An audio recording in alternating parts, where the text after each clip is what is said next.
Schedule, I was scheduled for a wrap-up for an hour.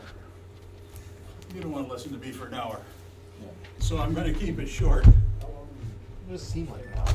What's that? does it take to say bye? Yeah. We're about to find out. Just a couple of things to wrap up. If you are leaving today, the checkout time is noon. I was told that they would give us a little extra without any complaint. Well, they may complain. You can leave your luggage. They will put it into a check room at the front desk if let's say you don't leave until this evening. So that basically covers the checkout arrangement.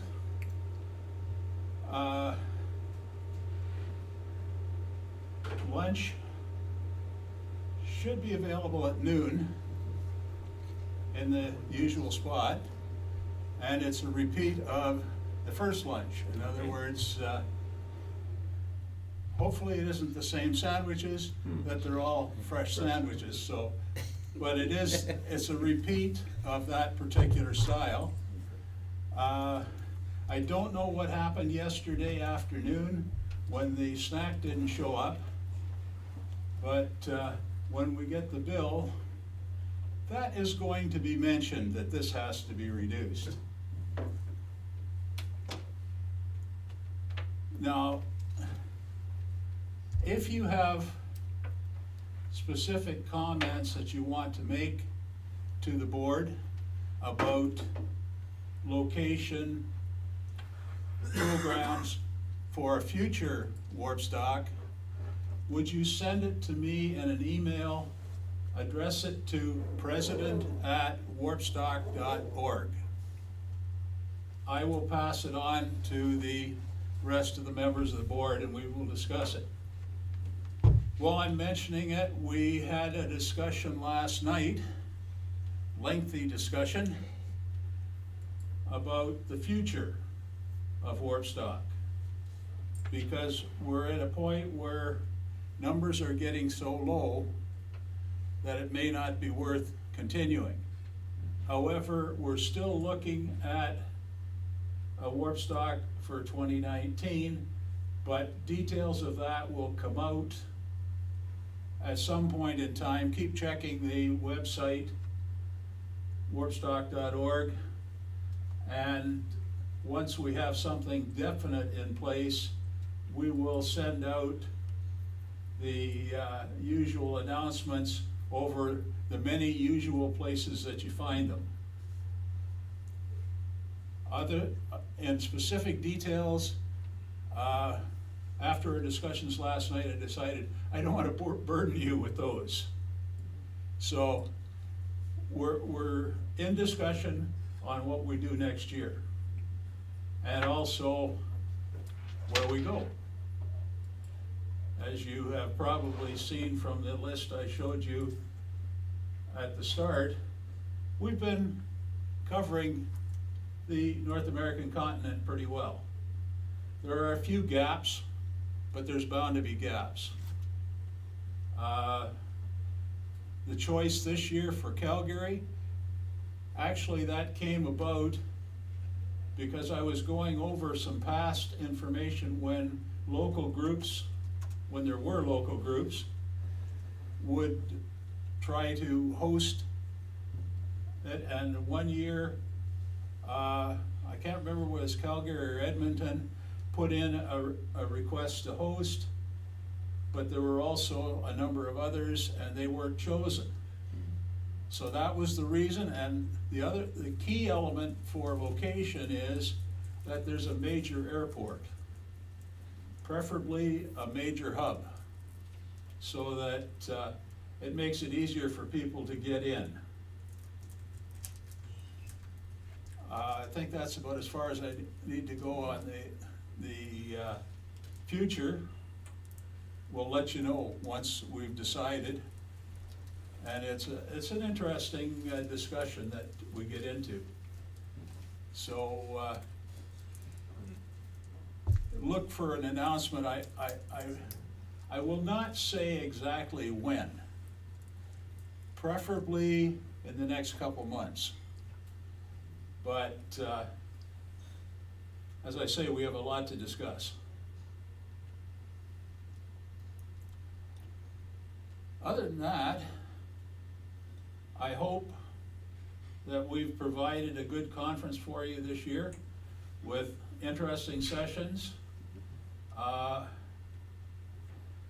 We did discuss at length last night if we can find an alternative for the Skype connection.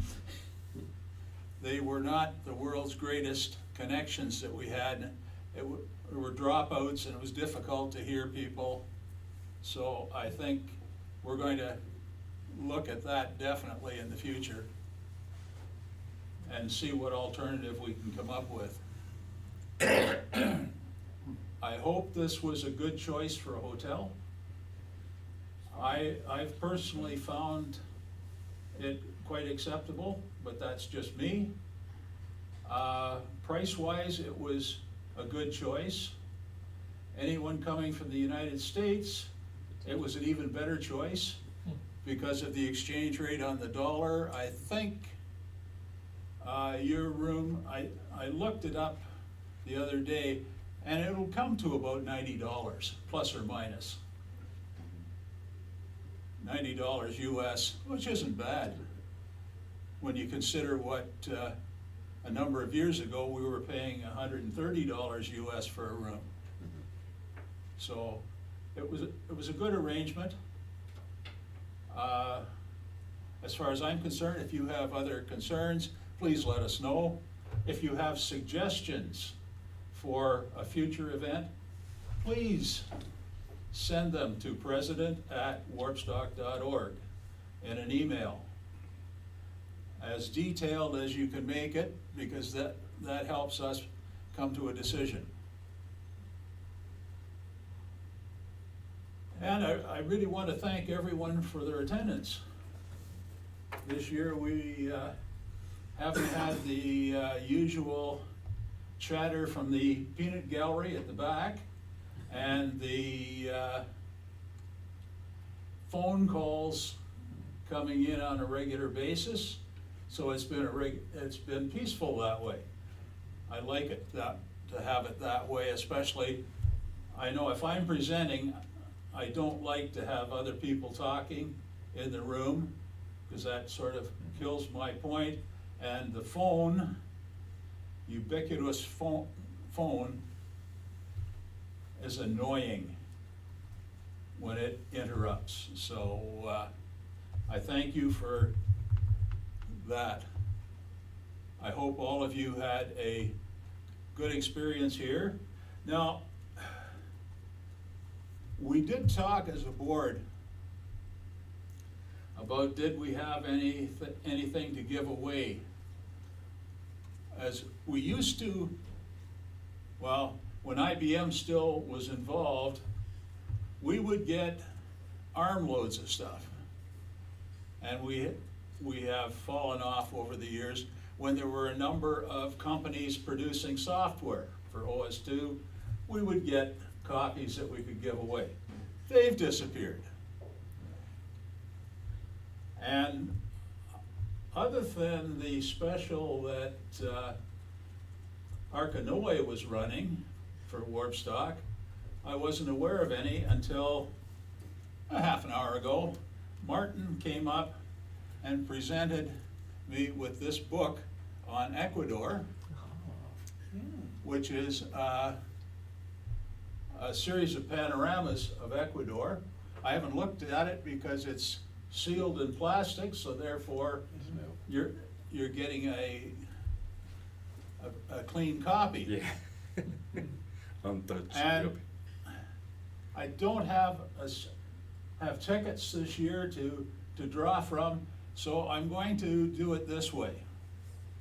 If you're interested in this book, put your hand up to show your interest. If there's only one person, well, guess what? You're gonna get it. If there's more than one person, then I will do the infamous, I'm thinking of a number, whoever's closest gets it. So do we have any interest in this book? 1, 2, 3, okay. Pick a number. What number are you thinking of? So I'm thinking of a number, keep it simple, 1 to 10. And I'll start up here. All right, 9. You're taking 10. 7. 5. 5, you got it. The number I had thought of was 4. So, the book is yours. You can tell the sharpest programmer in the room, he knows what he's doing. Thanks. Now you can get your fill of the Andes Mountains. I've actually been there. Well, back before they had roads. So all I have to add now is have a safe trip home. Look forward to seeing you again in the future. And Lunch. what time is it? 10 to 12. 11:52, yeah. It isn't 12 yet, so you have a little bit of time, Thank you. and then lunch will be served. Yeah. Can we use this room this afternoon?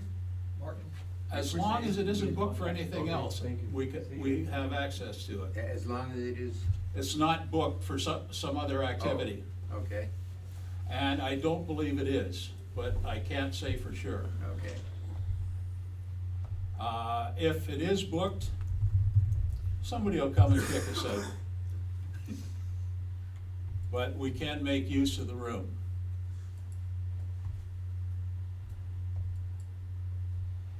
Anyone have anything they would like to add while everyone, or most people are still here? I don't think so. The only Thanks, John. question I have is, did Lewis get everyone's money? Money for what? Their registration? Oh, Yeah, I did. Everyone's paid up. Everyone's good. Okay, so we don't have that to worry about? You know, I don't need to break any legs before the end of the day. you brought Michael Cohen with you. Well, I just thought it would be good to check, because Mhm. when the numbers are low, every dollar counts. No, we're good. Everyone's square. Mhm. So we can all leave the room. Yep, exactly. Now, if anyone has any extra money they would like to part with, speak to Lewis. I'm quite sure he accepts donations, personal or. Well, personal always, but Warpstock is a recognized United States 501c3 nonprofit organization, and contributions to Warpstock are fully deductible according to your ability to itemize such deductions. Does that make it a PAC? Hmm? Is that the same as a PAC? That's a 501c4. Oh, okay. It's a C4. That doesn't apply to visitors from other countries. No. No. Oh, well, let me clarify that. You may be a foreign national, but if you have a requirement to file a US income tax return, and you can so itemize on that US income tax return, it is deductible on that US income tax return. So we can deduct our registration fee for this, you just? No, I said you could deduct a contribution to Warpstock. Oh. Remember, contributions to any organization are deductible to the extent that they exceed the value of anything received. So when you purchase a Warpstock registration, the value of your Warpstock registration is the price that you paid for the registration. So therefore, you're right to send out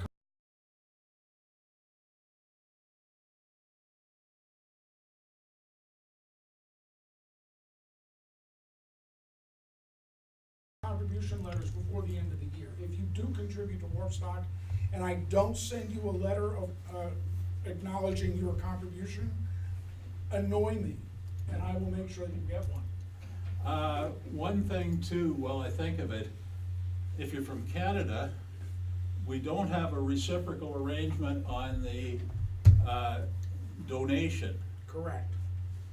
as of yet. I understood they were looking at it. However, if you come in from outside Canada, go to the Government of Canada website and look under visitor information, and you may be able to claim back part of the sales tax you pay.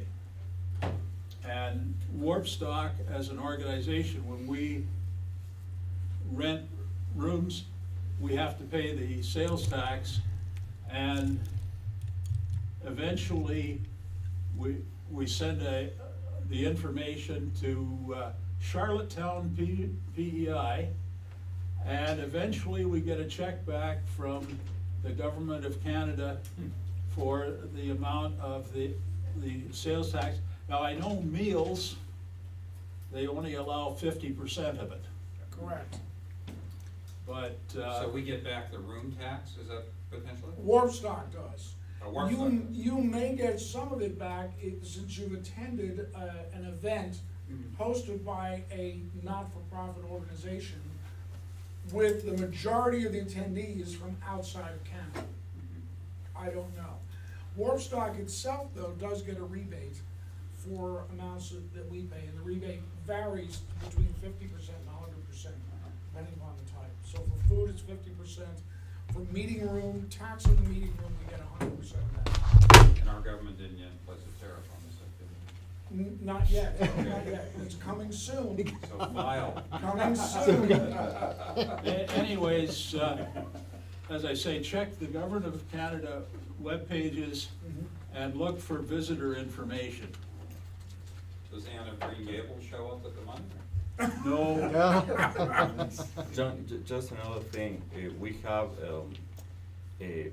like since Warpstock is a non-profit corporation, we're also registered on Amazon and I think on eBay. So when you buy at Amazon, if you go to this Christmas, if you're going to buy something using Amazon, you can go to smile.amazon.com and select Warpstock as your preferred organization for donations. So when you buy things, nothing is going to be charged to you except what you buy, nothing extra, and some cents go to Warpstock. It's minuscule. It's minuscule. It's Yeah, it's small. very small, but it's something. Yeah. So, well, it's. So here's a question, does that apply to Canada again? Is there a smile? No, I Amazon think this CA? doesn't apply to Canada. I'm not just too sure No, it doesn't apply to how Canada. it works. I don't, it I don't know, It if- may, but if you because buy, here's buy the way- here's the way- smile.amazon.com, it's in the US. Maybe if you buy things from the US, I don't know the customs here. Take a look on the Amazon Smile page, because the way the Amazon Smile works is you actually contribute money to Amazon earmarked for us. You can do the Amazon Smile, which is a nonprofit organization. Now, they may have a nonprofit registered in Canada. When they collect $5 minimum, then they remit that to us as a contribution to us. So your contribution to Amazon Smiles does not come directly to Arkanoe. So it's possible To Warpstock. that if Amazon Smiles has a Canadian entity and you're contributing to that, that your contribution may be deductible. I don't know. the only way you That's can an excellent check question. is to check the website, Should check the website. okay. Yeah. the Canadian website. And lunch is ready. What's that? I just peeked out, Lunch is they've ready. got lunch set up. Okay, if you're hungry, Lunch is over there. you know where it is.